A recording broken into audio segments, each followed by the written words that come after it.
That's what we did. So we had two different possibilities, a soft foam and a gel pad.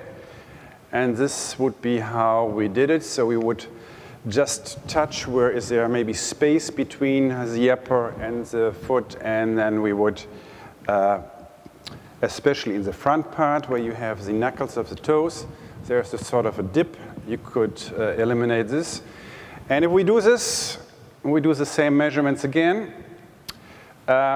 So we used as a shoe to do that, a shoe which has very little padding.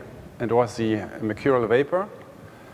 And if we do this with 18 subjects in two shoe conditions with and without additional foam padding, kicking for best accuracy again. In this case, the side inner step and full instep kicking techniques, we get the following results. For this inside of the side kicks, there is no difference. No difference was found. With padding, there's a trend to better accuracy for the instep kick, and also a trend for the full instep kick. So there seems to be an effect. It's not statistically significant, but there really follows the line of all the previous studies. Conclusion, our results from previous and the present studies support the following idea. The bony prominences of the foot create pressure peaks that reduce kicking accuracy.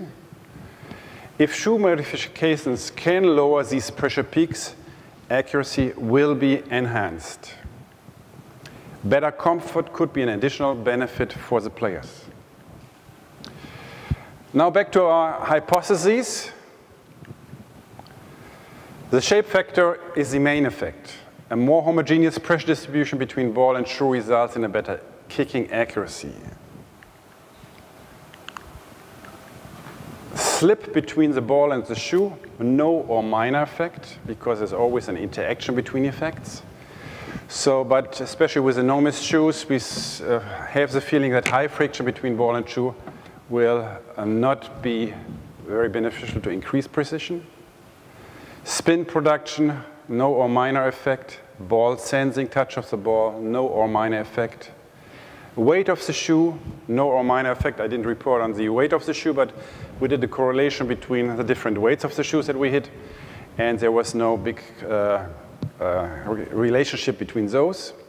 We did not study the stability of the stance leg, but especially the studies from Thorsten Sterzing on kicking velocity, on maximum kicking velocity, suggest if you have a slippery condition on your support leg, that it will have an effect.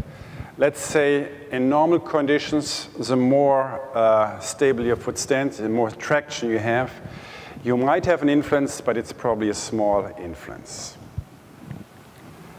Conclusion, all of our studies point strongly into one direction. Reducing pressure gradients across the contact area between foot and ball is a key feature for better kicking accuracy. Kicking precision can differ substantially by more than 10% between different shoe designs. Kicking accuracy is important for most ball activities on the field, not only for kicking a goal. And therefore, shoe manufacturers should implement kicking precision as a design feature in their shoes. Thank you for your attention.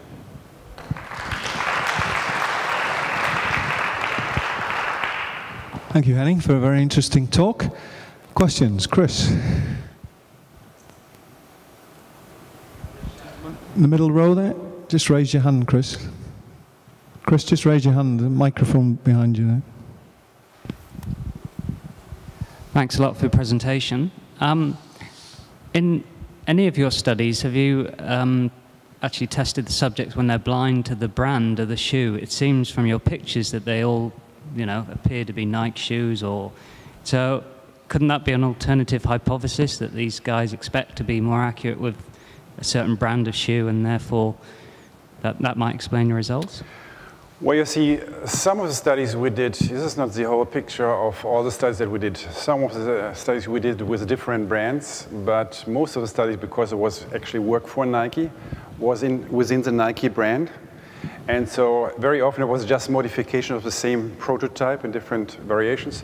So we know the problem of, for example, we're doing running shoe testing, we know the problem for perception of quality or of ratings, biomechanical ratings. They're very much governed by if they like the brand or not. But I don't think this is a factor in our measurements. But you don't ask them later on, do you like the look of the shoe? Do you know, how do you perceive it? No, you see, because sometimes it was the same shoe. It was just a modification of the same shoe. So it was not a question of the design. So, and often it's not really, they are more brand conscious than about the looks. I think that's more like if you ask a runner, they want to have the ASICS shoe against the Puma shoe. So it's more the brand rather than the look of the shoe. Other questions? Kevin?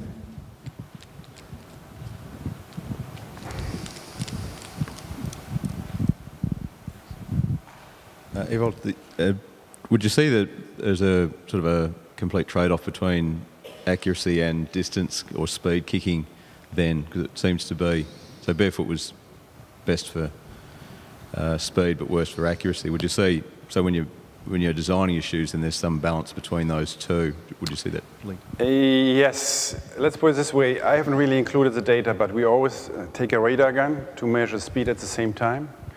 And there was no difference between, because it was the same task, basically, to hit the target. And there's never been a difference in terms of the speed of the ball between the different shoes.